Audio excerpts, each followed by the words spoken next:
Hey everyone, sorry about the extreme delay tonight. We had a family friend stopped in as a surprise visit, and we wound up going out to dinner. It was completely unexpected, so I kind of shot my 6 o'clock normal slot to hell. So I figured I would just chime in. We just got back from dinner. Just say hi to everybody. I'm really sorry about the delay, but I wanted to make sure we got something in here on a Friday night in the springtime.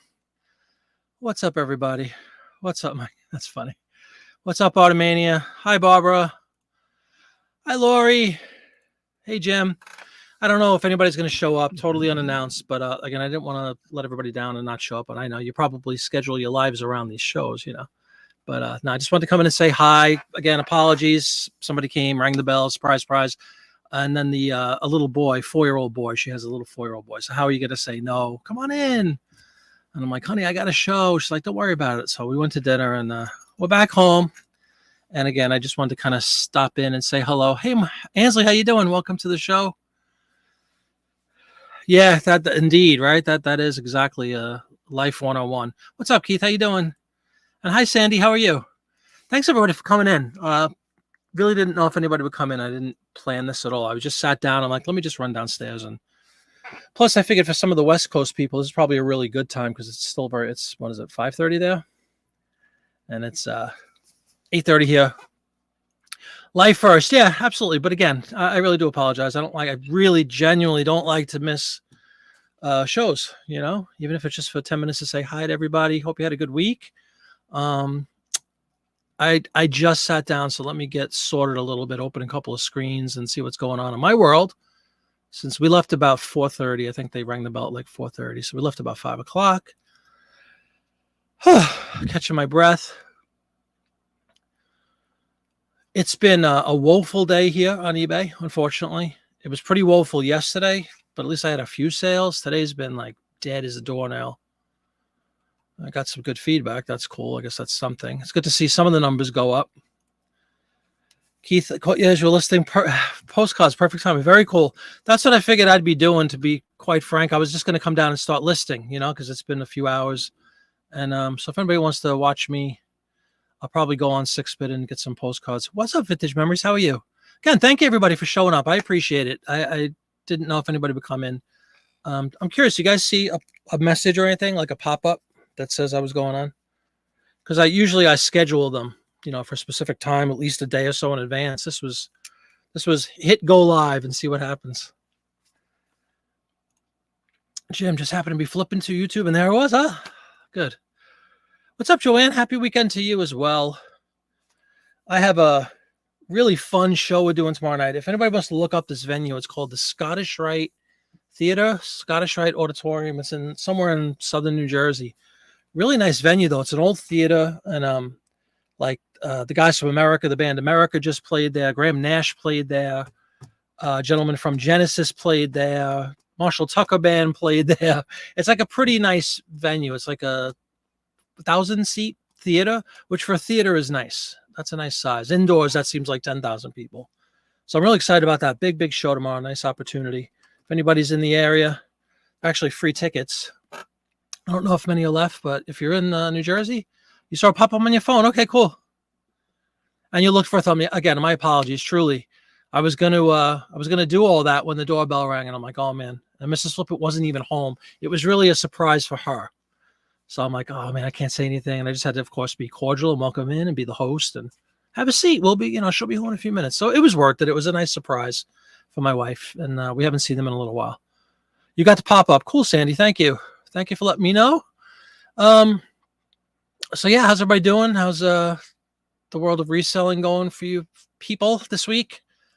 I was just going to pull up some stuff to review together. Sales abysmal, unfortunately. Like I had a couple yesterday, but they didn't pay for them. I know that's petty, but when you're scraping the bottom of the barrel and not having a lot of sales, you want to at least get paid for the couple that you got, And then today was also pretty slow. Sold something really funny. I saw it was Omnipresent Dawn. Hopefully we'll be in. She's probably shocked, doesn't realize I'm on yet. But I sold a tie. Years ago, 4 or 5 years ago, I was like a lot of people do. I was doing a lot of clothing reselling, and I picked up, my wife and I were at, I think it was right after Christmas, we were in like a department store and we picked up a couple of ties that were all for $1, like Christmas ties, and picked them up for $1. And there it's been, I think I have 2 or 3 of them listed still. And one sold today, which is just funny to me. You know, I was ready to give up, but once you have it listed, you might as well leave it there. It doesn't cost anything anymore to have it listed. So I sold a tie today. I was like, ooh, something different. Vintage. How you doing? Fine evening to all tonight. Hello, hello. Yes. And I'm pretty sure no matter where you are, unless you're in like Hawaii or Japan, it is good evening finally, right? Are the West Coast people going to still say good afternoon? It should be night. It's 5:30 out there, right? Jim found a box of old mags and sheet music. Love that stuff. May have to pop the big scanner. Yeah, indeed. Exactly. The caveat at the end, if sales pick up, and you know they will.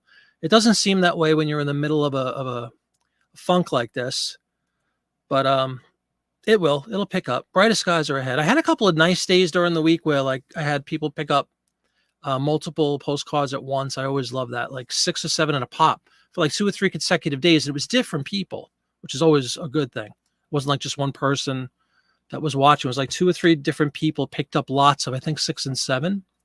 Always a good thing. Nothing wrong with that. But then, you know, the other stuff, it's just been very, very slow. Sold a couple, I think 2 print ads yesterday. Today was the stupid tie of all things. So, but I will say, just for my, you know, my part of this dilemma that I find myself in is I didn't list anything today, which is very atypical. I've been listing like a fiend. Didn't list anything. So my plan was to come down and just get some cards up, and I figured I'd hit the go live button again just to say hi to everybody. Anyone want to come in and say hi? Let me know how it's going. There's no real agenda. It was just kind of a spontaneous thing. I felt bad for missing a Friday. So I'm curious to see what kind of thumbnail goes up there when you don't put a thumbnail up on YouTube. I don't think I've ever done this, just popped in like this, but I'm sure I could fix it later on.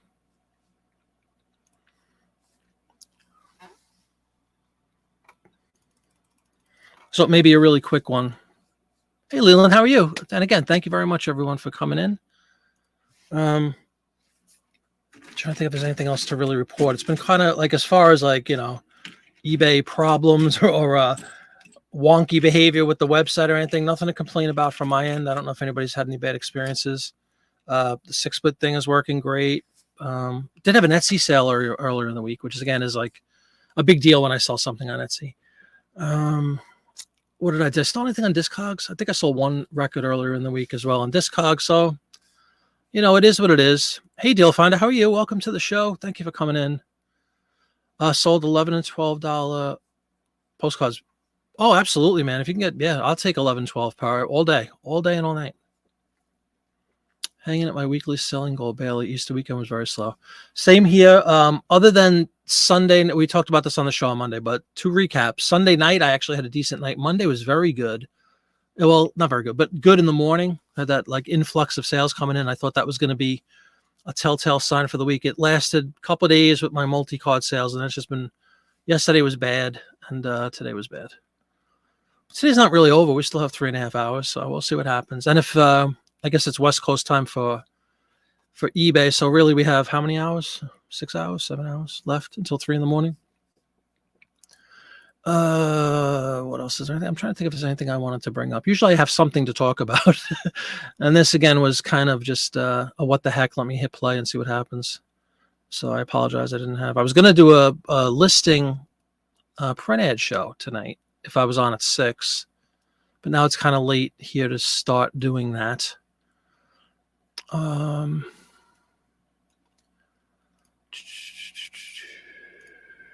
I had a couple of questions in emails. I was thinking of doing that. Like, I really appreciate it. If anybody ever wants to send me an email, JiminyFlip@gmail.com. I'm still one of those people that reads emails all the time, but I get a good portion, a good amount of questions, and not always questions, comments and thoughts from viewers, which I appreciate. Maybe we'll do a segment where we do like an email, reading live emails or something like that. I think that might be kind of cool. You're welcome, friend. Thank you. Hey, Craven Cards, how are you? Good evening to you. I listed a bunch of little travel pamphlet things. Cool. Yeah, it's incredible, isn't it? Yeah, it's funny. I happen to have the old keys right here, but I don't want to get I was practicing for my show because we're doing a couple of new tunes. Hopefully YouTube won't copyright D chord. But yeah, I have that. I have the bass over here. I play for the band. I play many different instruments. But tomorrow we're doing, this is a beautiful thing just for anybody who cares. This is a Rickenbacker bass used by many people, but it's beautiful. So I'm playing bass on Maybe I'm Amazed. You might know the tune. Tomorrow we're doing a Beatles and Beyond show or something like that. It was a special request by the booking agent that we do. The end of the Beatles show, we're doing a solo song from each Beatle. And the Paul song was Maybe I'm Amazed. I'm playing bass on it. So I was learning the bass parts for that. And I'm doing Instant Karma, which is a keyboard song. So I learned that on keyboard. And then other than that, it's just a regular show. But this is a beautiful thing. I just got this about a year or two ago. Love it. It's a very Beatle bass. So most of my day before the surprise visit was spent practicing parts for a show tomorrow. Yes, indeed. It's very nice. McCartney, yep. That's a McCartney Rick. Yeah, absolutely.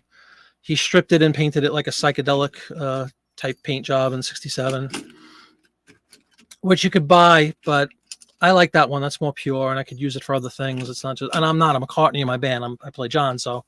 But when we're gonna do songs where we jump around with instruments, because he's playing piano, so I'm gonna play bass on it, and then our George is gonna play the guitar parts. So it should be a lot of fun. Oh my goodness, I haven't even taken a breath since I just walked in the door right before I went on, like 30 seconds earlier. Ran downstairs. Does anybody have any interest in checking out? Let me just see what's going on with my 6-bit. I've been listing, as we talked about Monday, World's Fair. I finally finished listing all the 1939 World's Fairs. And now I have a bunch, I think it was like 800 or so, 64, 65 World's Fair, which I just started listing yesterday, I think it was. So that was going to be my plan, was just going to go in and list some World's Fair cards to get rid of them. And then I move on to my Christmas card collection from the infamous haul on at the end of March. I just want to make sure. I don't know if I have anything set up to do that yet, though. Duplicate. Oh, I do.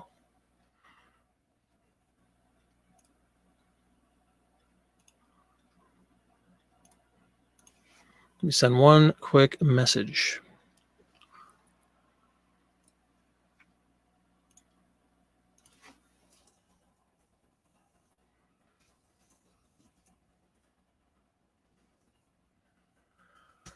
Okay.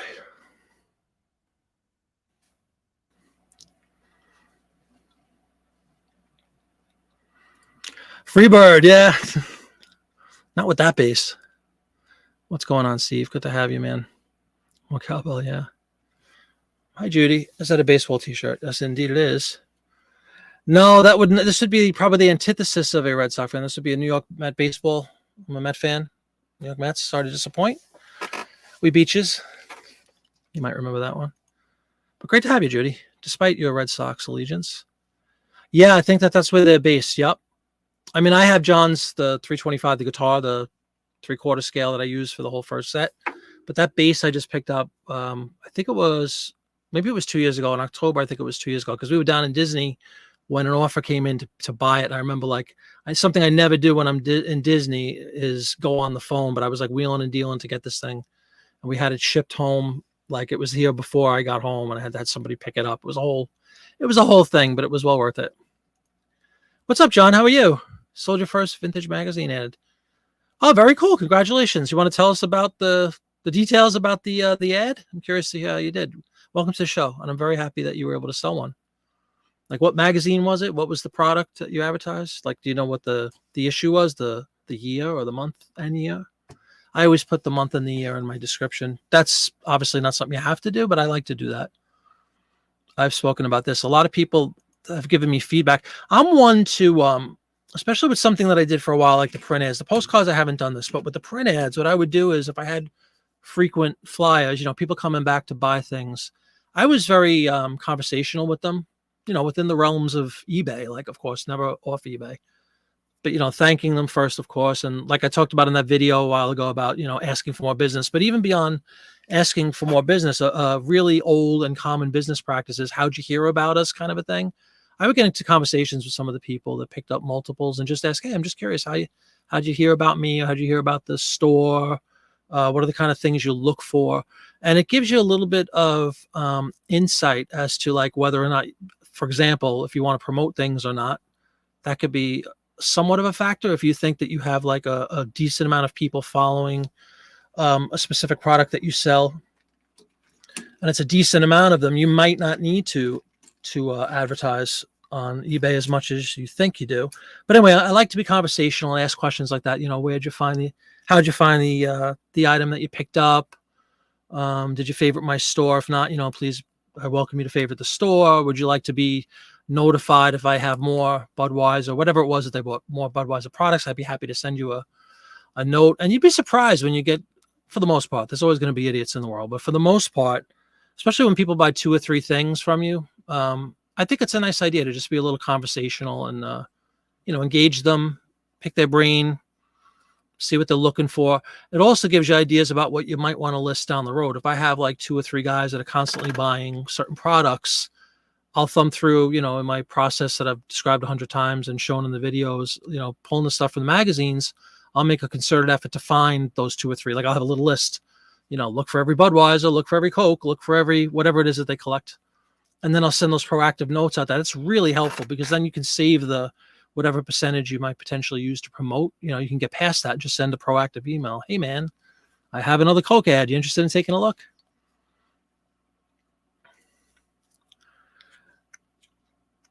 Vintage Codger has a resuscitate. Do not resuscitate order in place, Vintage Codger. Welcome to the show. There she is. Omnipresent, Dawn. I was just talking about you, Dawn. I said, you might not realize I'm on. I just literally popped on. That's what it's called, pop-up. Just got home a couple of minutes ago, was about to sit down and list some postcards. And I said, you know what the heck? Let me see if anybody comes in. So again, very, very grateful for all of you for coming in. Leave a thumbs up if you have an opportunity. We still have the Jiminy Dust is still like, I have tons of it. I have a machine back there that runs it all day. You know what I mean? So if you need a sale tonight, especially on a magical pop-up show, now's your chance. Just leave a thumbs up and you'll get that sale. Yeah, Dawn, I'm very happy to hear is feeling much better. I'm sure a lot of people know she was injured and she's recovering. So great to have you as always, Dawn. 61 Quaker Oats. There you go, sure. Offering a Lionel electric train set. Ooh, that's pretty cool. Great example of a really cool ad. And thank you for actually bringing this up. You'll often see that where like a company is doing some sort of a sweepstakes or promotion, and then you get a twofer because you got people that are collecting cereal ads, you got people that are collecting Quaker products, you got a very, very huge collector base of train sets, Lionel specifically. So that's really good work. Did you get good money for it? We're gonna be nosy. If you're gonna come in the show, you gotta tell us. What's up, Jackie Jack? How you doing? Slowly but surely, yes. It's great to hear that you're doing well, and I'm glad you. Of course, that's the most important. But then, secondarily, now that you're more mobile, maybe you can get some listings fired up again. You sold a postcard. Hey, that's good work. I have not sold a postcard today, much to my chagrin. What's up with that? Living and dying by the postcard lately, but when you got the bug and you got the product, might as well get them up, right? They're not going to sell sitting on a shelf or sitting in a shoebox. That's my philosophy anyway. But yeah, just back to that idea, never, if anybody's interested in doing something like that, if you have people that come back repeatedly for certain things, if you haven't done it before, it's just a suggestion, reach out to them. Be proactive. Send my friend and I say, hey, we call it the hey man. Hey man, how you doing? Thanks again for buying the blah, blah, blah. Do you look for, is there anything, do you have any other, I've even asked questions like, is eBay your primary, now I'm doing market research for eBay. Is eBay one of your primary searches? Like, is that one of the places you look for, whatever the product is? Do you shop on Amazon? Do you shop on whatever? And I've never had a problem with it. I think, again, as long as you stay within eBay's ecosystem, definitely don't recommend sending an email. In fact, I know you can't, according to eBay, so don't do that. But you could do lots within messaging right within eBay. You'd be amazed. You'd find out a lot. And I've, knock on wood, I've never really had any issues with anybody being annoyed by that, like I was being pushy or anything, because I'm very friendly in general, and I'm very friendly, in the written form as well. I'm always just, genuinely, inquiring just curious. Do you collect Lionel train set items? It's also a good idea to go back at that point and just check your own inventory, do a search for active listings, and maybe just type Lionel or type, whatever it is, Quaker Oats in John's case. See if you have a bunch of other ones listed, which the other good thing about having volume is the more ads you list and the more you have, you'll start building inventory, and you will probably have multiples of a lot of these products that people are interested in. You could just send an email that says, if they come back and say, yeah, I'm a big fan of Quaker, whatever products. Oh, that's really cool. Yeah, guess what? I was just doing a quick look. It looks like I have like 25 other ads. I don't know if you were aware. Would you mind if I sent you a link? You could take a look. If you have any questions, it's a good way to drum up business. Repeat bios. They're your friends. Yeah, it sounds like a very cool ad. I love like I said, the double thing, because you're reaching. It's always good if you could reach multiple groups of collectors, not just. It's always good to reach anyone, but you know what I mean? You have a train collector segment, you have the serial ad, you have print ads in general. So you have like 2 or 3 different groups you could hit with one listing, which I think is beneficial. Yeah, that's probably a major factor. Good point. Tomorrow, technically, right? I guess is D-Day for taxes, unless you file an extension. Book and record customers are coming back often. Very cool. Yeah, and if I'm just saying, Vaughn, if you haven't done something like that, take a look, see who these people are and how many times they come back and what they're looking for, and you could send your own little marketing message out there. And that's, by the way, for me, same thing. Record. That's one of my one of the things I love to sell, and one of the most common products that I sell that people come back for over and over, like the same people come back for records. And that's a great way to, with me, music, but I think most of us like music. It's very easy to kind of to get a conversation going around music. Hey, so cool that you picked up that Rolling Stones record. Aren't they awesome? And then you can, parlay that into a sales pitch, if you will, or just a way to get more business. Again, that's the only goal here. You're sorting as you speak. Cool. 100 LPs is a solid amount, man.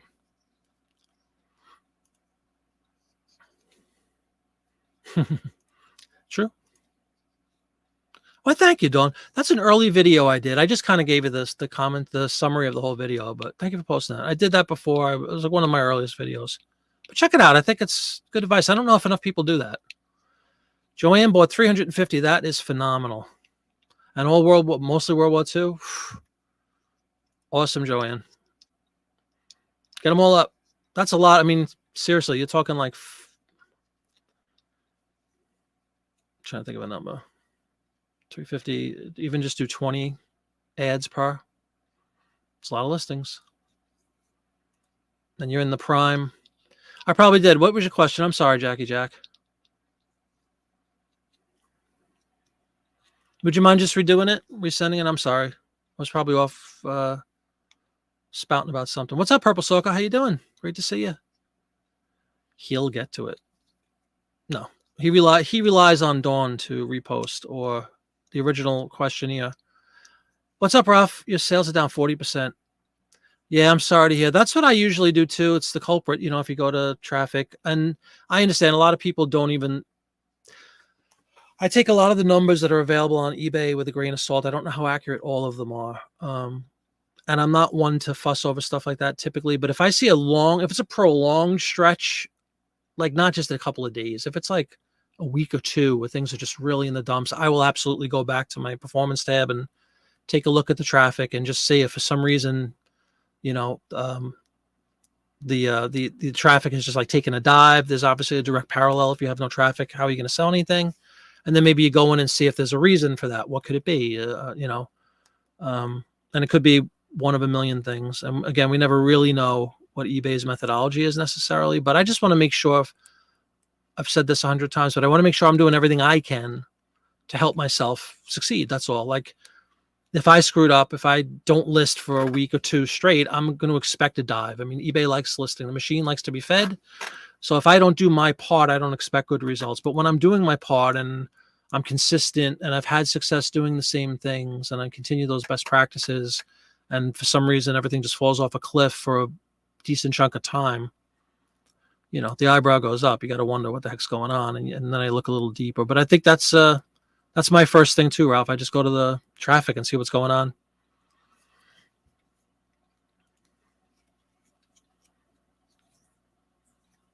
Yeah, that era, buck each. You tried way cheaper though.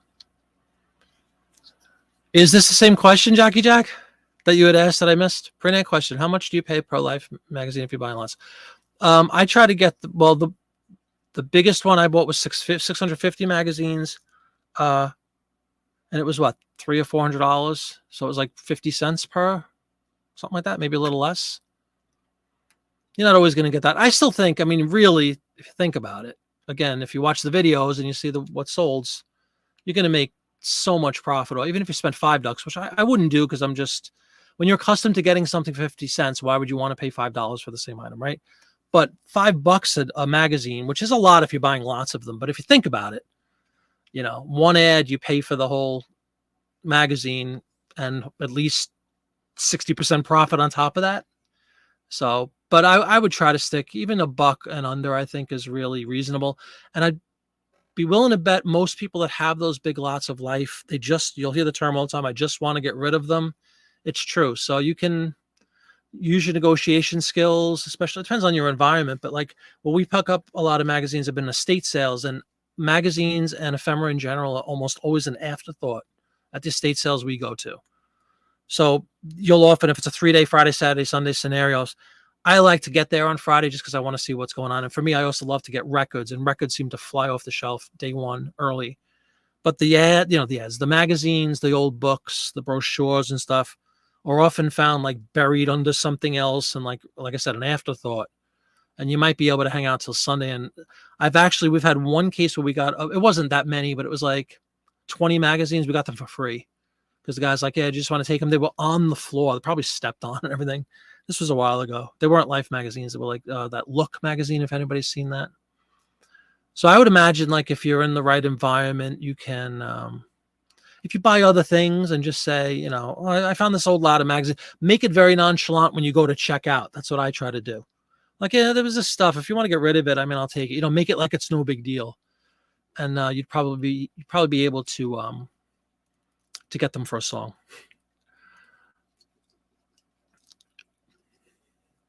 I don't. Hi, Jenny. How you doing? I do not. I've done what's called a buyer's choice, Jenny. If they're good, to me, all ads are good. But if it's really prime, and it does happen, and it's aggravating when you do these. If you have Coca-Cola on one side and Budweiser on the other, it's which do I want to sell? So I've done what's called a buyer's choice in that instance. I'll do a scan of both of them. I'll put them up on one listing and basically say a buyer's choice. If you prefer the Coke, you get the Coke. If you prefer the other one, you get the other one. And this way, then you're hitting. What I always try to do is hit multiple groups of collectors, if at all possible, with one listing. So you're going to grab in both of those populations. I didn't do that for a while. That's a fairly recent revelation for me anyway. And people have dug it. It's nice. You have a choice because, there might be a Bud guy out there that wishes that he had a certain ad, and I'm here selling the Coke, which is on the other side. So I figured, why not? It takes another 5 seconds to scan the other page, the other side of the page. And then you get 2 pictures in your listing, and I would title it Buyer's Choice. Just an idea. I used to originally just pick the one I thought was better. But then I'm thinking, why not? Let somebody else decide what's better for them. Keep you busy for a long time. Sometimes sell the whole magazine. Yeah, sure. And you have that option, of course. Look them up. Cool Deal Finder. How many, what's a large lot of LPs? Love me the records. Love some records. You've given up. Oh, Dawn's answering the question from before. You've mostly given up listing both ads and picked the best one. Yeah, it's up to you. I like the buyer's choice thing as just an option, but you definitely don't have to. More often than not, I mean, the example I just described where you have 2 primo ads back to back, that's not too common in my experience. I'm trying to think of it. You'll probably have let's say you have the Coca-Cola. I just use Coca-Cola as an example. Let's say you have a nice Coca-Cola ad on one side. The other side is going to be a Seagram's distillery ad or something like modern, or a mattress or something, then it's a no-brainer. It only comes into play with me if they're two, pretty significant brands. Hey, Swan Picker, how are you? Thanks for coming in, guys. Thank you so much, everybody, for coming in tonight with zero notice. Super clean copy of the band Leonard Skinner LP going up to. Oh, yeah? Cool.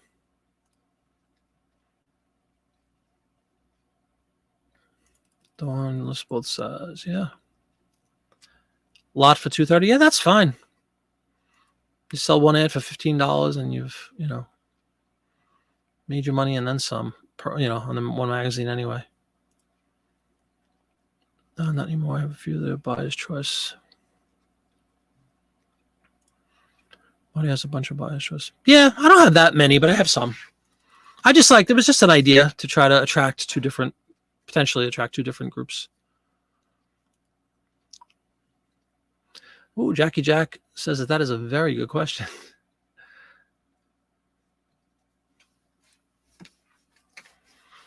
Sure it is.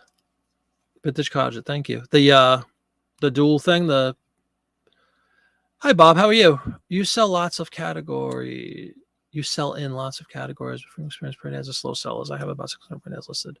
Yeah, it's a numbers game. They are long tail, the dreaded long tail, as are postcards for most people. So you need volume, but they will sell, and you'd be surprised, Bob, as you get more, if you plan to get more and more up, if you get in the thousands, and there's no magic number. I don't care what anybody says. There's no magic number. If you have 5,000 print ads, you're going to sell 5 a day. No, depends on what they are and who's on that day and all that stuff. But there is definitely something to, the more you have up, you list your sell. So the more you have up, you're going to increase the likelihood of getting more and more sales. But they're definitely long tail individually. But I've also listed ads and had them sell the same day. And then I've listed ads that sit in my store for 3 years and don't sell. And then they suddenly pop up. So it's every possible case. You just need volume with those long tail type items, postcards, paper in general. Craft and Listerine. Very different. Yeah. But you can hit them both with two scans. $250 is the most you ever bought. You start selling, you could probably afford larger lots. Cool. $250 is a nice quantity.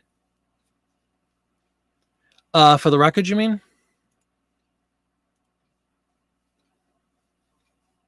Oh yeah, that goes without saying. Again, I got everything right within. Look at this. I got my scanner. You've all been hypnotized. I got my scanner. I got my duplex scanner. I got my record player. I got a Blu-ray player. I got a keyboard just in case over here, a musical keyboard. All my a bunch of records that I play a lot are up here. Everything's like within arm's length in my world down here. That's hysterical. No, you're not. You had a guy come in a few weeks ago. I bought a couple of print ads that featured RCA window unit. Oh, sure. Yeah, exactly. That's such a good point. Yeah, it is amazing. Every time something sells, I'm always amazed at why was somebody looking for that? Which is why, to go back to what I was saying earlier, I love those kind of probing questions with people, people that have already purchased, just curious, do you collect this item or whatever? What I like to know. I've never been so bold to ask if, they saw the listing as a promotion. They probably wouldn't even realize if it was a promotion or not. They just see what they see. But it is amazing. You're right. Like, people buy everything. It's incredible. Or collect everything.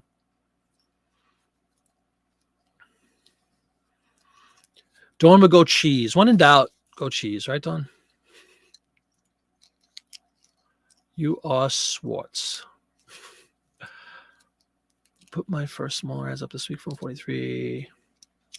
Oh, Craven cards. Do I ever? I have a whole video, Dawn, right? Don't I? I have a whole video about that, Craven cards, about the smaller ads. Yep, they all sell.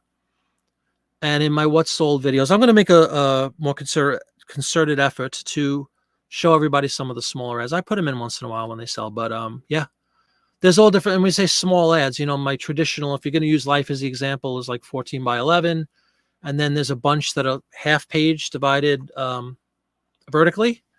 So you have like a 5.5 by 14. You can sell those without question. Then there's sort of quarter size, which I don't want to do all the math. 5 by 7, let's call them. Then there's really small ones that are like square inch, square 2 inch, square 3 inch. And it all comes down to what they are, the scarcity of them, the collectability of them. The quack medicine thing I talked about Monday seems to be The really old magazines from the turn of the century have a lot of those quack medicine style ads, and they tend to be smaller, but they're very, very collected. That were very desirable and collectible. A lot of people like them. So you can absolutely sell smaller ads. Yes. Don't ever think you just have to sell the whole page.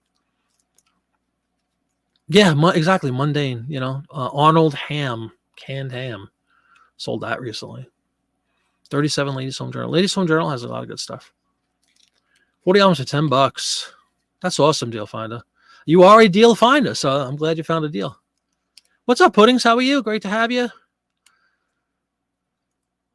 Very good to see you.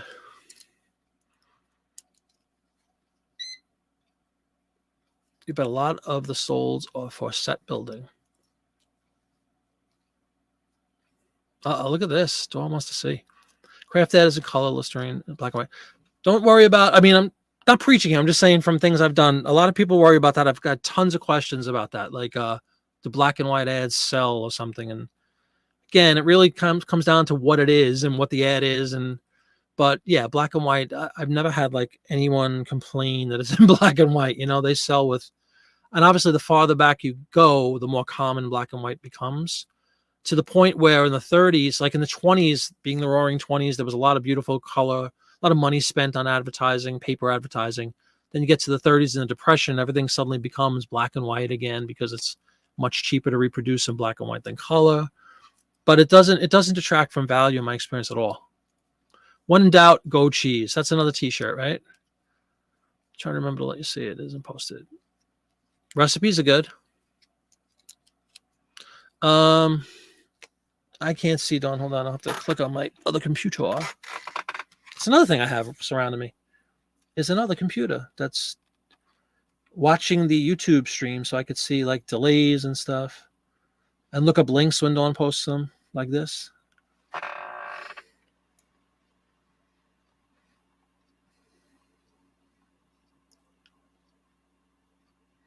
Oh yeah, that's one of those.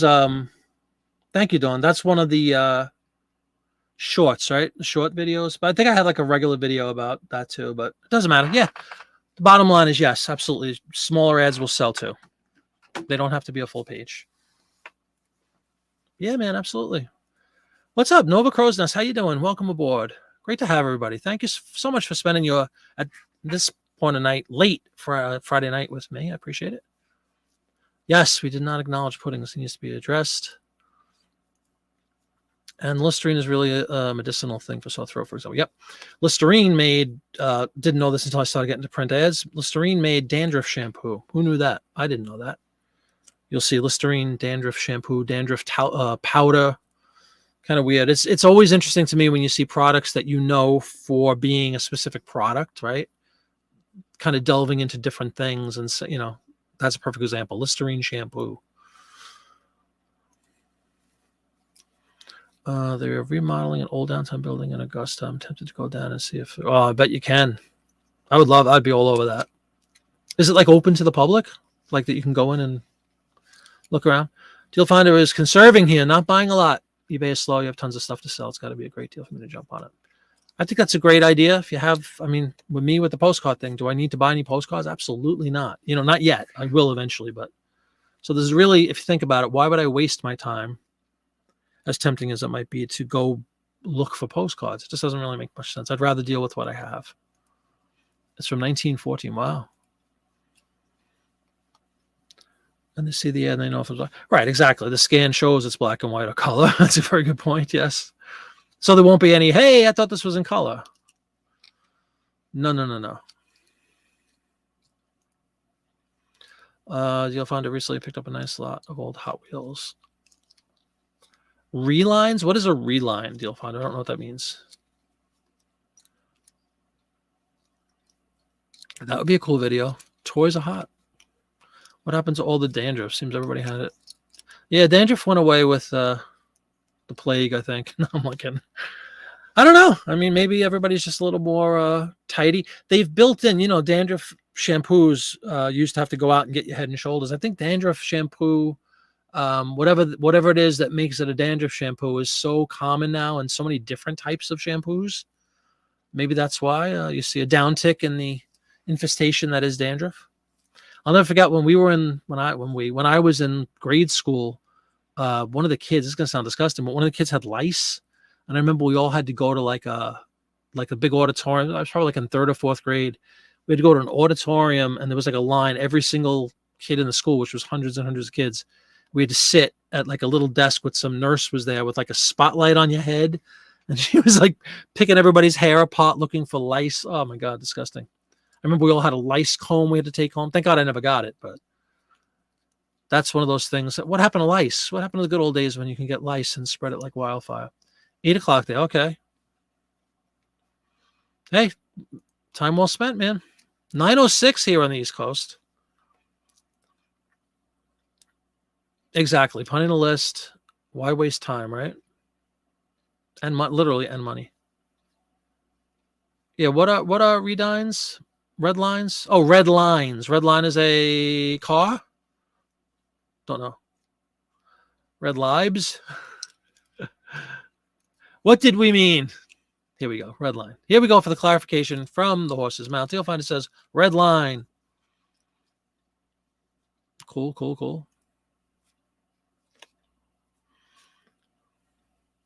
Oh, you had that too, the lice thing? I remember one time lice checks in school. Yeah, there was just in my school. I think I was in third grade. I should know this. It probably was third grade. Let's call it third grade. And yeah, one kid had it or something. And I remember a note went home to the parents. Hey, I just sold a print ad. 1939 Electrolux. I'll look it up later. Just saw it pop up. So yay me. See, I leave myself a thumbs up. I got a sale. Did you leave a thumbs up? Do you want to sell something tonight? Leave a thumbs up. Yeah, for us, Judy, it was a one and done scenario. Thank God. Is life still a thing? Well, maybe in Canada. I mean, you know. I know, right? I can gleefully report to the world I've never had lice. I can't even imagine what that must be like. But I remember being borderline terrified at 8 years old, you know, waiting in line to have your head inspected. I'll never forget that hot like spotlight on me, and then they would send you home. Okay. And then again, I remember we all got like little lice combs or something for like a week. I think every night my mom would like, you know, comb my hair with a lice comb. Oh my God. And my mom was always still is a worrywart in general. So the last thing she needed was now to have to worry about lice coming into the house or me getting lice. Bad times in the Jiminy Flippett household at that point, circa 74, you know? How did we get on this? Oh, because Keith asked about what happened to dandruff.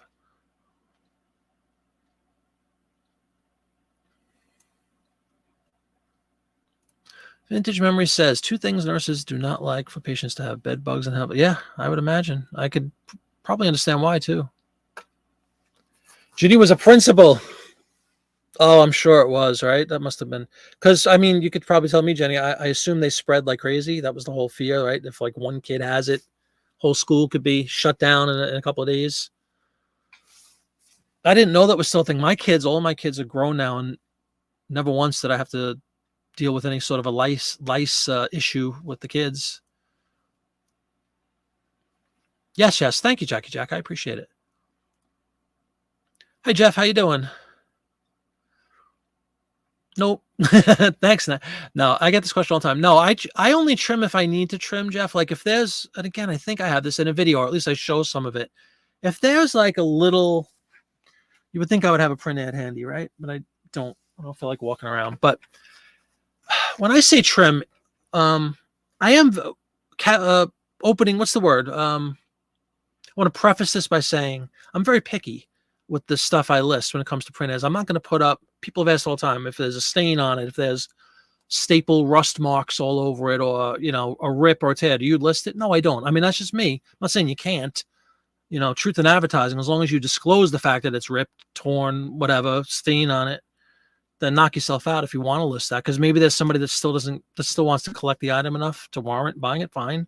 But anyway, I am picky about them. So like most of the ads I present or I list for a possible sale, I make sure they don't have any of those aforementioned, you know, undesirable traits.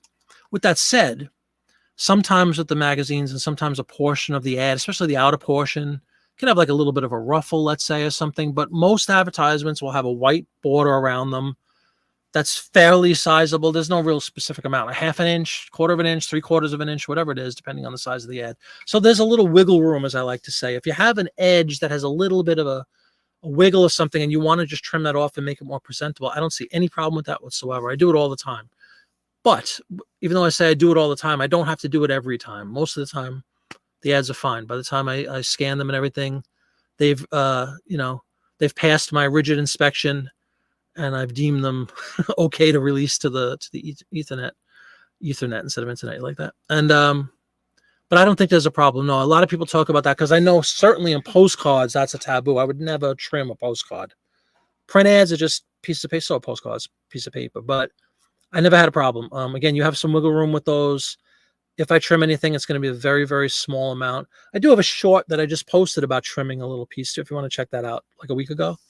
You can see what I do. I have a really nice trimmer that I use. Wash all the sheets. That's a good idea in general. What's up, Mark? How you doing? Welcome to the show, Mark. I just popped on really late to say hi to everybody because I had an unexpected surprise friends visit tonight, which was very sweet. But basically had to wind up going out to dinner, and I just got back at like 8 o'clock. When did I come on? 8:15. Anyway, good to see you, man. Hope you're having a good week. You had it twice as a kid. Oh my God. No, of course not. I know. It's just a bug. Oh my God. Seriously? Yeah, I know. Really. One simple comment about shampoo. Oh, that's a sin. Yeah. And were you guys required, your school, like your district, did they hand out, I don't know how long ago this was for you, but I mean, we're talking almost 50 years ago for me at that age. But anyway, did you guys have to like hand out any sort of kits? Like I described, they had these like medicated lice combs or something that they gave to all the parents then. I don't know, maybe things have changed in 50 years, but they had like little kits to try to take home. And I guess you had to go back in and get another test to make sure you were clean before you were allowed back in school. To the best of my knowledge and my recollection, it was just the one. It was a girl. One girl had it.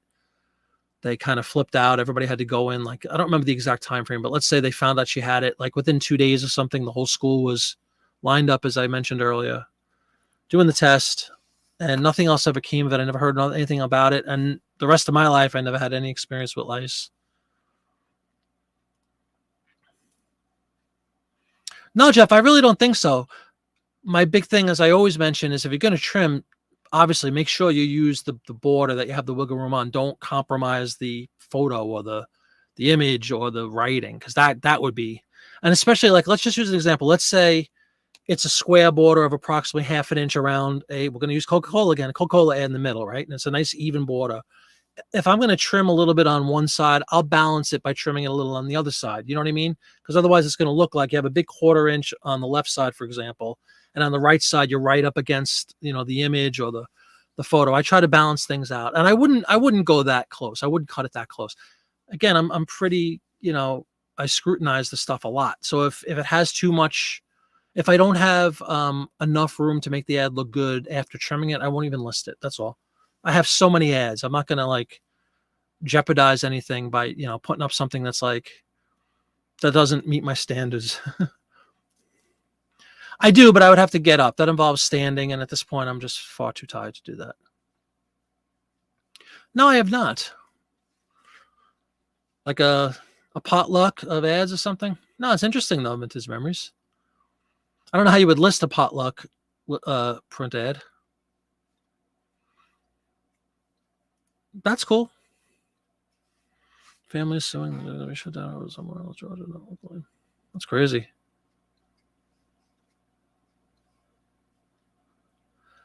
Is it the ad I just saw? I didn't see the ad I just sold.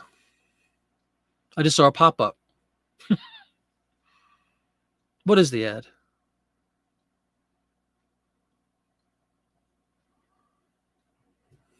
What did I just sell, Dawn? Electrolux gas.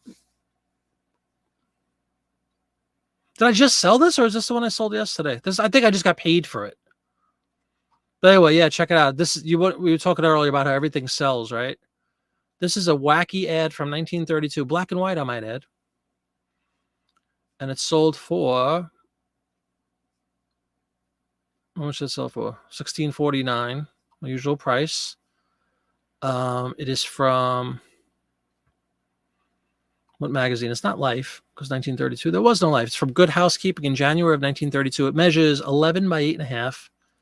It's an ad for an Electrolux gas refrigerator, and it features an image of a woman with blinders on. You know how horses have blinders? Like leather blinders. Blinders because she shies at new ideas. Sold $16.49. Oh, Dawn, please. Dawn's feeling good. So she's back with a vengeance. Well, Keith, all it takes is one simple comment about, dandruff, and away we go. Dawn had to buy her stuff. The gall. The district had a no knit policy. Kids had to have their heads checked before they were allowed back. Cool.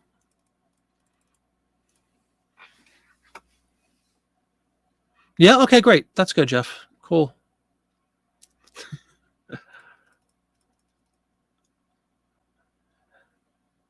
Yeah, hold on. Dawn doesn't let us think she should. Oh yeah. No shame, I might add. Absolutely no shame. I'll just we'll put up the ad that just sold. Let's see it.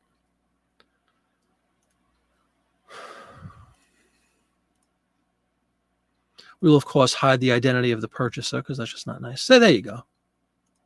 Everybody see that? $16.50, boys and girls. Don't put ads up for $5. $16.50 plus shipping. But isn't that a wild picture? Look at that. The lady has blinders on because she shies new ideas. Flying machines, horseless carriages. Hooey. Don't scratch, Lori. Don't scratch. As tempting as it is, don't scratch. Anyway, that's the one that just sold, everybody. Not a wacky ad. It's funny, when I first saw, until I saw Electrolux, it's also funny how, like, the product placement, if you will, right? The focal point is a woman with blinders on, which is just wrong on every level. I don't even know why it's wrong, but it's just weird.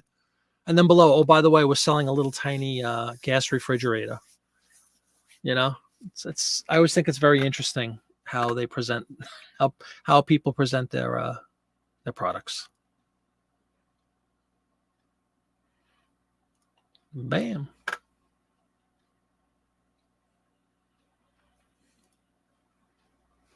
Yeah, no reason. Zero tolerance for that, Vintage Kaja. It's the equivalent of somebody, you have 3 gas stations and everybody's at $3.50, whatever it is now, and somebody goes up and puts $1.25 on their regular unleaded or whatever it is. Not cool. What's the expression everybody says? Don't race to the bottom. It's true. It's always going to come down to, it's going to come down to good titles, good pictures, all the usual suspects, but it's also going to come down to, like, who's looking for that 1932 elect. And this is a perfect example of what I was saying earlier. Like, I'm so tempted to write this person and just say thank you, of course, for your purchase. By the way, just curious, like, do you collect, what are we collecting there? Are we collecting Electrolux products? Are we collecting Depression era, which is a good keyword, Depression era print advertisement? Are we collecting wacky, an image like that's just wacky, a woman with horse blinders on, very strange. You know what I mean? I'm eternally inquisitive when it comes to stuff like that. Like, what made that guy search for that ad, find it, and buy it for $16.50 for a sheet of paper from 1932? It's crazy. But guess what? There's millions just like them. Not million. There's lots just like them. Love World War II stuff, Jackie Jack, as you well know. Yep. And 45, of course, is kind of the end. April, right? April, May? No, when was I think April 45. Roosevelt died in April 45. Something like that. So spring of 45, it's over. Right? Victory. But then you'll still see through the whole year World War II stuff. Bring the boys home. They still need money. They still need help. You ran across an ad thinking of keeping it features the Cartwrights and advertises a Bonanza Steakhouse. That is kind of, oh my God, Bonanza. First of all, Bonanza TV, yeah, missed that. And Steakhouse. We had a Bonanza on Staten Island where I grew up in New York. Bonanza. We had a place I'm sure nobody's ever. Here we go. Talk about how conversations take turns. You guys ever heard of Beefsteak Charlie's? There was a. It's the same thing as like a Bonanza, as like what's the other like cheap steakhouse places they used to have all over the place. Anyway, it was called Beefsteak Charlie's. And they had an all-you-can-eat shrimp, like cocktail shrimp thing, shrimp bar, beer, wine, and sangria. I still don't know what sangria is, but I remember they used to advertise. It was a guy that was dressed in like 1890s kind of get up. Beefsteak Charlie's. I think it was a New York thing. I don't think they were around the country. What was the other place that was just like Bonanza? Can't believe I can't think of this place. A cheap quasi steakhouse thing. Do you know, Jackie Jack? I don't know if I've ever seen a Korean War era ad. How's that? Like something that specifically, because wasn't it technically never a war? It was a conflict or something. I don't know. Semantics, I understand totally, but I don't know if there was like advertising about the boys in Korea. Somebody look that up. Was it an actual war? Did we declare war on Korea, North Korea? Look, chocolate. There you go. Ponderosa, correct. Vintage memories. Thank you very much. Ponderosa. Yep. Oh my God, it was awful. But like when you're starving, you know, after a night of drinking or something like that. Ponderosa. Rustler. Rustler actually sounds familiar. No, New York. Ponderosa for the win. Ponderosa.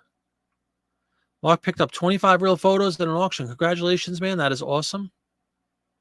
Police action? Uh-oh. What's that? That's not a steakhouse, Puddings. The Half Moon Studio. Oh, the Half Moon. Yeah, that's a big one.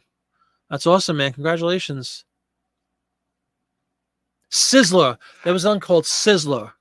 That's another one. So you have Ponderosa, Bonanza, and they called it the Sizzler. And then Beefsteak Charlie's was the New York one. Oh, Korea was a police action. Thank you. Yeah. Right. So not being an official war or whatever, I don't know if that has any bearing on the advertisement, but it's an interesting question because honestly, I've never seen with Vietnam. I've never seen a Vietnam ad, you know. Terrible, terrible, terrible.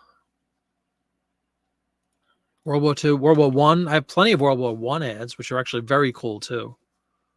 So one of those on, if you look at my last What Sold video earlier in the week, I highlight one. I think it's all for like $22 or something, a World War I era ad. It was very nice. Ponderosa Pines. I have not heard of Ponderosa Pines. Western Sizzlin'. Yeah, we had a place called, it was just Sizzler. But it was exactly this, basically the same thing, you know, just with a different name as Ponderosa and all those cheesy fake steakhouse, the Burger King of steakhouses, if you will. Oh, I'm sure if you were there, it was a war. Same, one of my uncles just passed away recently, was a Korean War vet as well. Same thing, and he would absolutely say it was war. Congratulations, Puddings.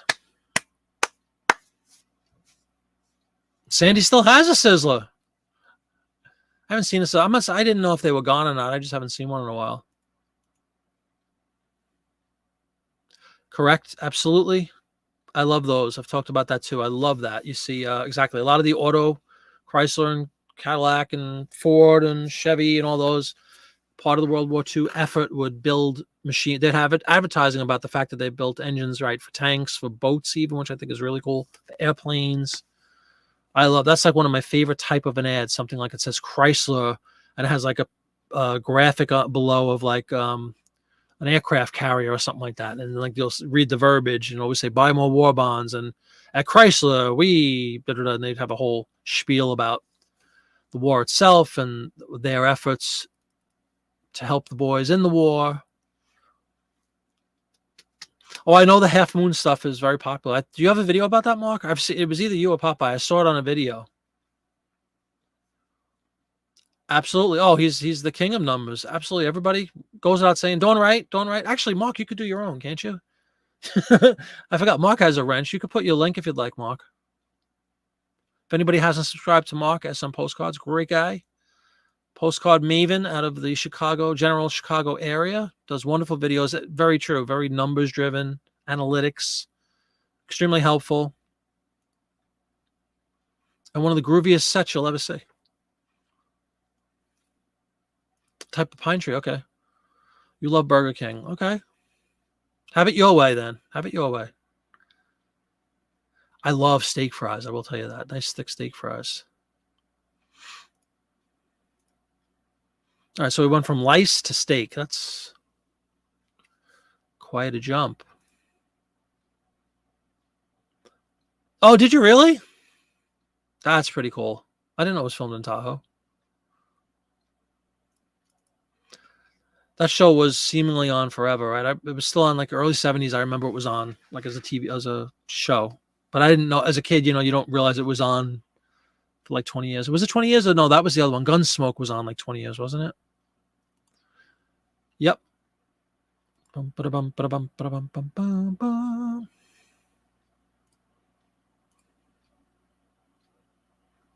Yeah, I didn't want to say that. Thank you, Dawn. But like I said, I realized that Mark could actually do his own promotion. He'd like, "Hey, Jim, how you doing? Thanks for coming in, man. I appreciate it. Happy Friday, everybody. Doing a late night version of the show due to an impromptu visit. Your last Sizzler just closed, yeah? You're a fan of the Sizzler, Lori? Ah, Purple Heart. Wow, God bless. That's awesome. Set up at the flea market. What were you selling? Did you make some money? It is so neat. There you go. Go check out Mark as some postcards on YouTube's. Ice cream is tempting Dawn's soul. Go grab some. Oh, that's cool. So a lot of people are Korean War vets, huh? Dan Blocker, dead as a doornail. Drop dead. Dan Blocker, you look at him. I thought he was like an older guy. He was what was he, 40, 42 or something when he keeled over? No surprise. Heart attack. Big boy was Dan Blocker. He's hysterical. Have you guys ever seen, guys, we go off on a tangent. Look up, I don't know if you can look up Dan Blocker specifically, but if you look at TV bloopers, he has a bunch of really funny. He's got a wise mouth, does Dan Blocker. It's funny to see Hoss like cursing like that. Your paw was in Korea. I'm discussing about Arthur Treacher's. I do indeed, Keith. A new Arthur Treacher's. I have not had an Arthur Treacher's. It was a fixture growing up at my place. Fish, fried fish, essentially in fries. Probably disgusting, probably grease laden, and the same oil used for 5 years straight. But man, oh man, when you wanted like a fried flounder sandwich or something, Arthur Treacher's fish and chips. I haven't seen one in forever. I can't believe they're opening a new one. Oh, that's a shame, Judy. I'm sorry to hear that. And your dad setting up. What were your do you sell anything specifically? Do you have like a little mishmash of everything when you set up? Are you a paper gal? Oh my God, seriously? During World War II? What conflict? Yeah, 43. That's what I'm saying. He was a young guy, right? He looked older, I guess, because he was. But then he didn't really. Now you look, he doesn't look that old. But I guess when I was a kid, I thought he was old. Like Lon Green was a lot older.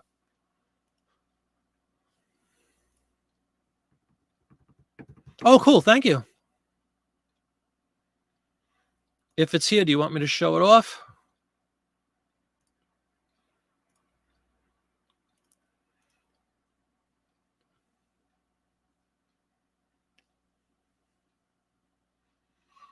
Just opening up your email, Mark. Oh, there's the half moon. I was going to say I didn't see a half moon. Very nice.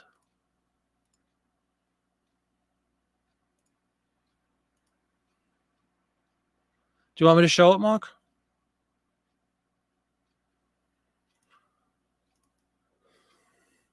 Cool.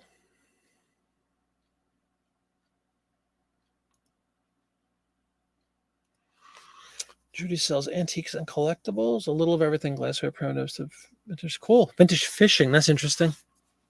What part of the country are you from? I could show it. Okay, cool. Yeah, if anybody wants to see, let's fire up Mark's image that he just sent me.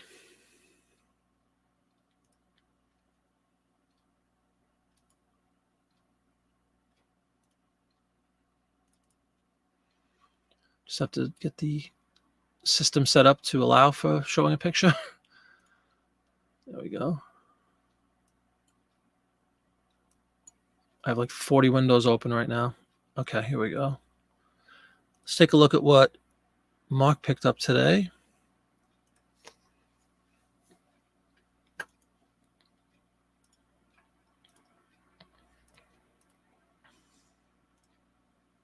There we go. Anything you want to point out? Let me see if I can blow this up for everybody. I think there's your half moon. See that?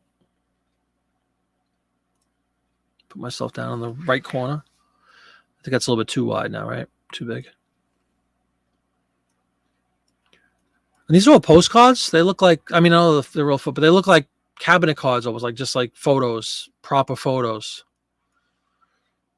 Miscellaneous people doing nothing, as somebody once said. But yeah, the half moon is cool. It's right there if anybody can see that. I know it's not the best resolution. I'm just blowing up a photo.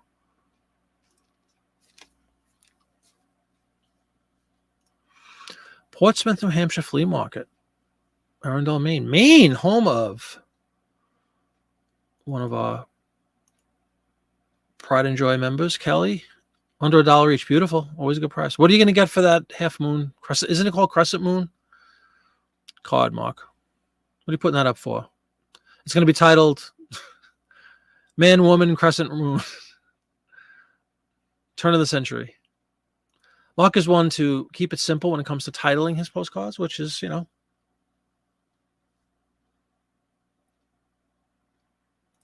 Most of the postcards, some are just like thick paper photos. Yeah. For $1 each, why not, right? Well, anyway, that's kind of cool. Thank you for sharing that.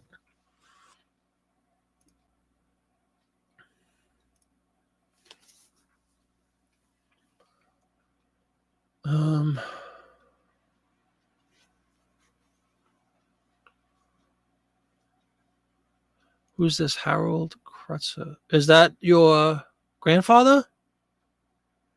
Or you said missing family member? Studio props can demand good money. Oh, I'm sure. I thought they were called Crescent Moon cards or something to that effect. Oh, my goodness.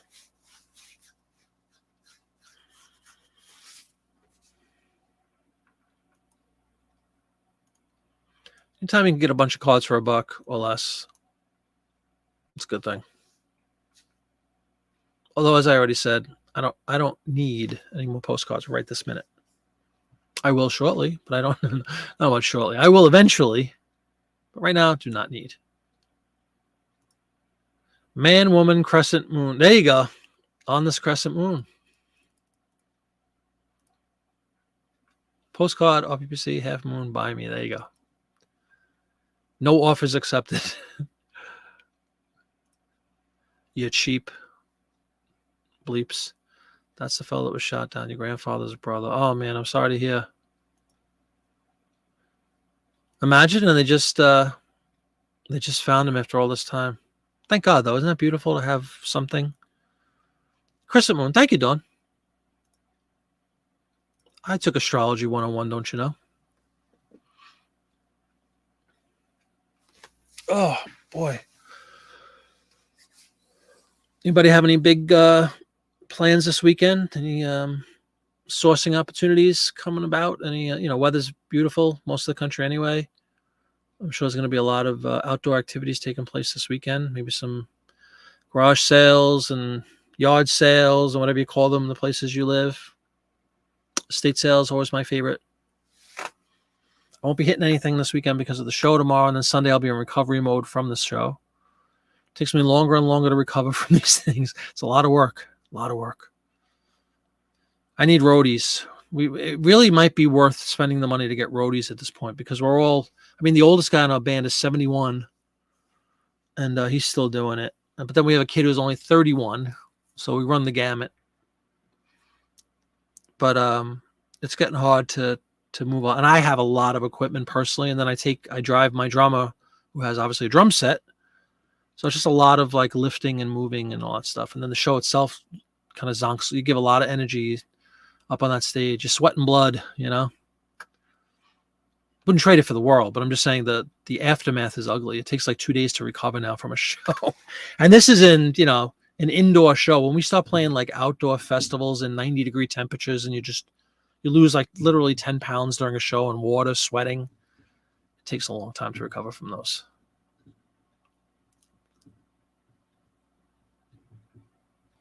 Jackie Jack is celebrating sister-in-law's birthday. Happy birthday, sister Jackie Jack Enterprises, sister-in-law. Jack is in it. All these years later, my dad gave his DNA to make the connection. Wow, that really is amazing, man.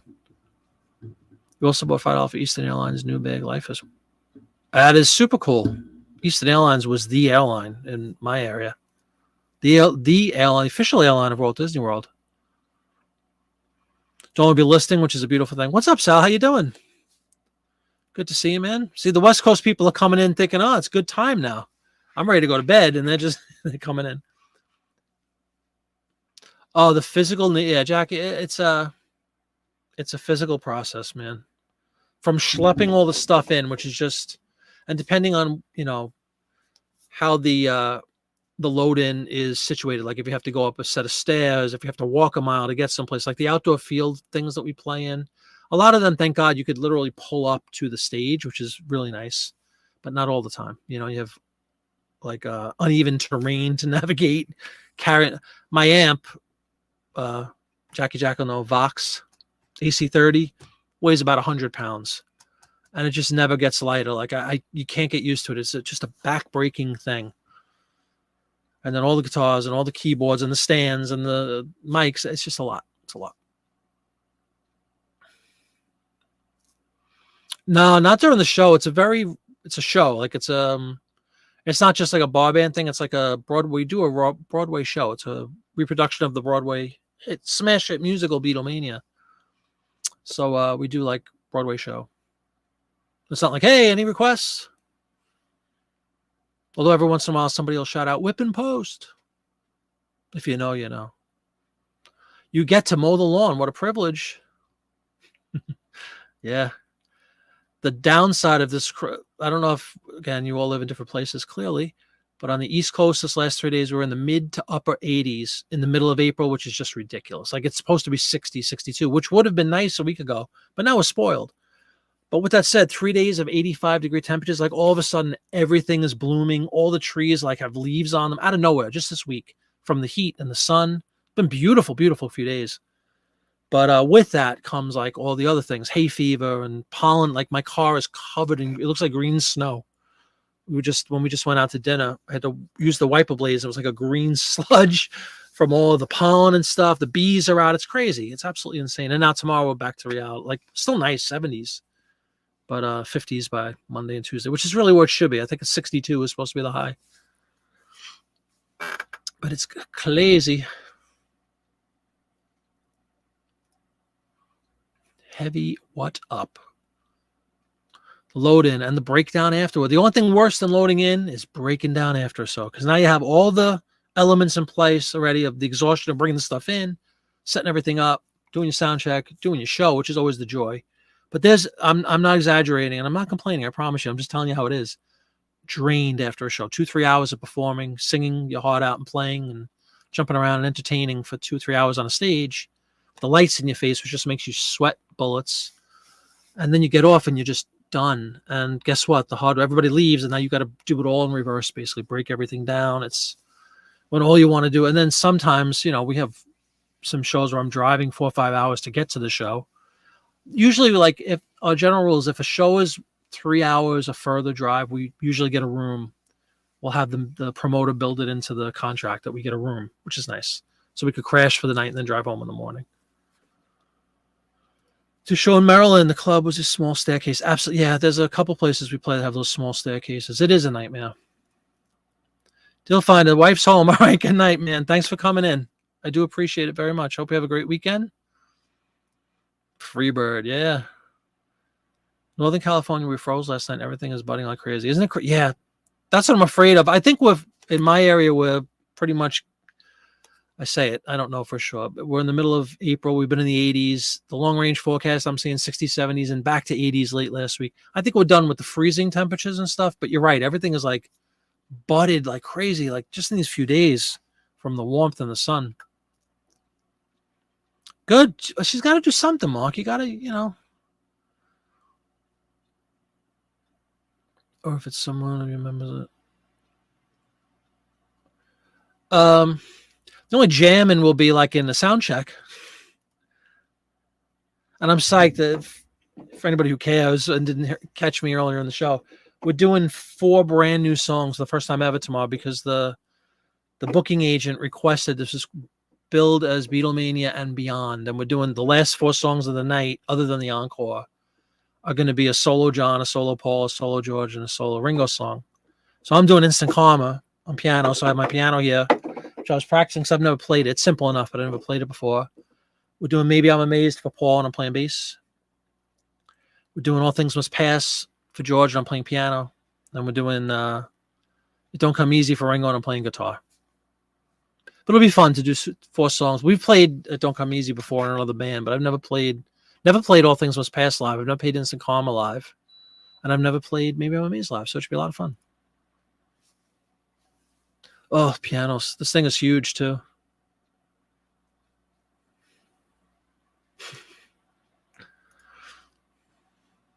It's a shame because songs that become that popular become almost jokes, and it's not fair because the songs are still great. They're just so overplayed. Rosebush is the plant. There you go. Yeah, I think we're safe with freezes. Yes, we do. We either do it as a full band or we sometimes we have a song that's like a segue song, like a transition song, Jackie Jack. Like for instance, we do a split set. It's called, so like we'll come out for the second set dressed in Pepper outfits. We'll do like 6 or 7 songs, and then I'll go out and do it. 3 guys will go off, and I'll do 1 solo song still in Pepper. They'll change into like a later outfit. Then I'll go off, and the George guy will come out and do a solo. Sometimes it's Here Comes the Sun on acoustic. Well, I change, and then we all come out together to open up the third set. We do it as a band sometimes, and we do it as a segue, like a split set song.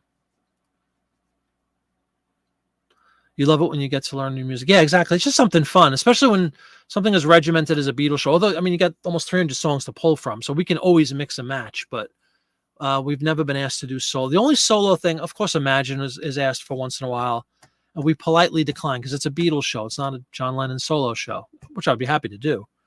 But if you're being booked as a Beatles show, you shouldn't go out there and do solo tunes. But this one, they specifically built it into the contract. Beatlemania and beyond. So I said, all right, you're paying. So we're adding those 4 songs in. But I have done Imagine. Well, the only deviation at all has been the last 2 or 3 years, maybe before that, 3 or 4 or 5 years, we've been doing, whenever we do Christmas shows, like around Christmas time, we would add Happy Christmas War Is Over, John's song at the end. It always goes over really well. As like a special treat for Christmas, LS. Leonard Skinner, I guess, right? Laurie does it all. Oh my God, I'm so sorry. I can't even imagine. What song we talking about? Heartbreaking. I can't even imagine, man. $12 sale. Congratulations, Puddings.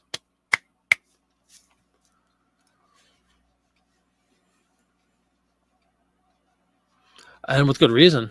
Well, there's like 4 guitars or 3 guitars playing that solo. It's not 1 guitar solo. Oh yeah. I'm Pudding's good luck charm. I think we've admitted that, haven't we, somewhere? Always a good luck charm. Here Comes the Sun. Everybody likes that song. It's funny. That's a byproduct of, ever since this online music stuff started, it's the song that for whatever reason Beatles or people that look up Beatles songs on whatever they look it up on, Here Comes the Sun is always like right at the top. I hate to cast a Cloud on it. It's never been one of my favorite songs. It's okay, but I mean, they're all good, but I don't like that one that much. Sorry. Yes, indeed I am. So it's a good thing I came on tonight. See, I wasn't going to come on. I said, wait a minute, Puddings needs me. So, ooh, that smell. Yeah, that was a great song. That's like one of their last songs. It's on the last album, certainly, right? There you go. For Skinny Country there. Yeah, I know. It's ridiculous. They are. Well, now they are all gone. Da, da, da, da, da. Well said, Sandy. Well said.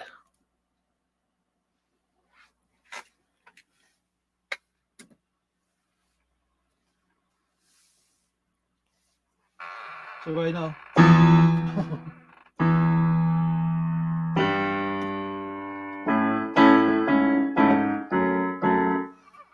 There you go. Copyright. Can you guys even hear the keyboard? I don't even know if I had the speaker on.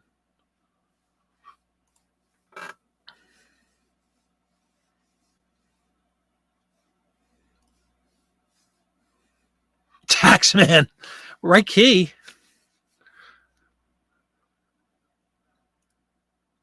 Taxman on piano? That'd be kind of bizarre. Oh, you could hear it good.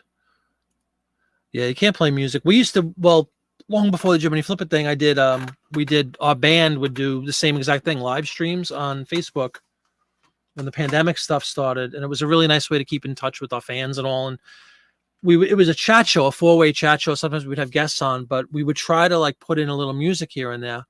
But it always had, I don't know if it's true on YouTube. I'd never tried on YouTube, but on Facebook, I don't know if it's the way that they throttle down audio or whatever. You'd get that like strange, like, that wobbly effect that you'll hear sometimes in computerized music.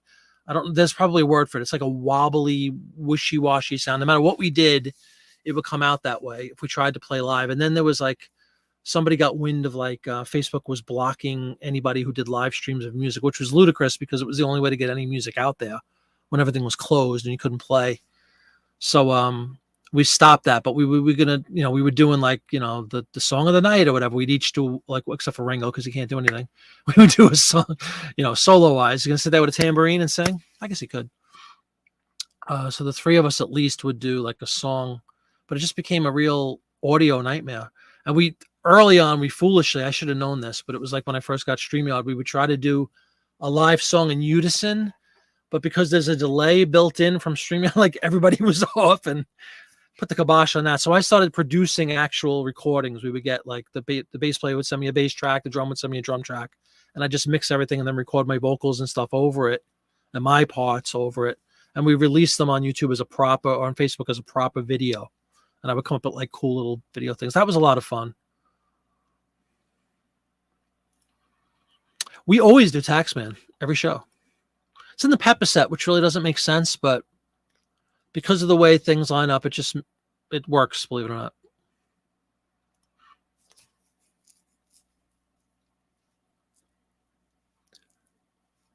In Vintage Color plays piano and show. Oh, is that right? Yeah, but you'd be surprised. Beatles stuff, I mean, they are ruthless. Whoever, it's not really Apple. It might be Universal. Whoever it is. I've had stuff taken down. We had stuff all the time with the Beatlemania stuff. If you played, and I guess that's a good thing. Like sometimes the music was so good that they thought it was the real thing and we get blocked. So stop doing it.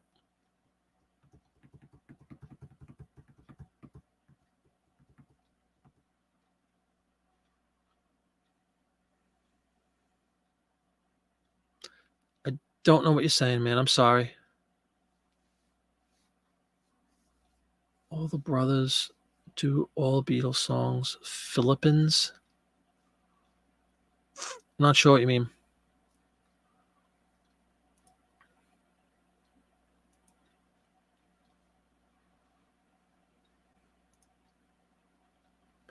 Jackie Jack, what do you play guitar? I forgot what you play. Like primarily.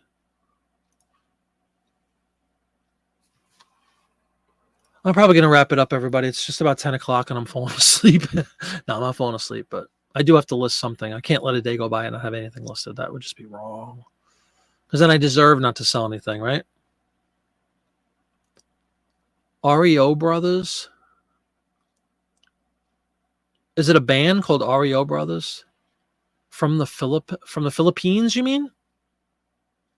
If that's what you mean, I have no idea. Oh, you play drums? Cool. My first instrument was drums. My dad was a drummer. Popeye, what's going on, man? Yeah, I just popped on at what time? No pun intended, Popeye. I popped on at 8:30-ish, 8:25-ish, because we had a surprise visitor show up tonight, which was really nice. We wound up going out to dinner, and I felt terrible. I'm like, man, I didn't even say I was going on, or I wanted to go on tonight. And so when I got home, it was like 8:15, and I just fired up StreamYard and said, what the heck? Let's see if anybody shows up. I felt bad. I didn't want to let everybody down.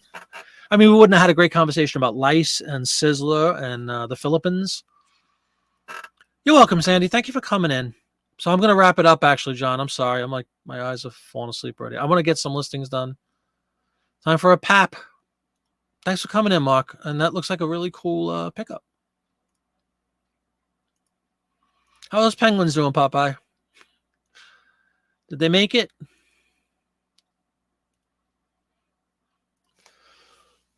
Yeah, I'm going to go back to listing myself. Well, I made the declarations first day, and I can't remember since I got back from the cruise that I have not listed yet today, and it's 10 to 10 at night, so I got to get some listings. Even if it's like 20, it's something, right? All right, guys, so have a great weekend. Again, thank you very much for showing up with no notice. I was going to say short notice. There wasn't short notice. There was no notice. Hope you have a great weekend.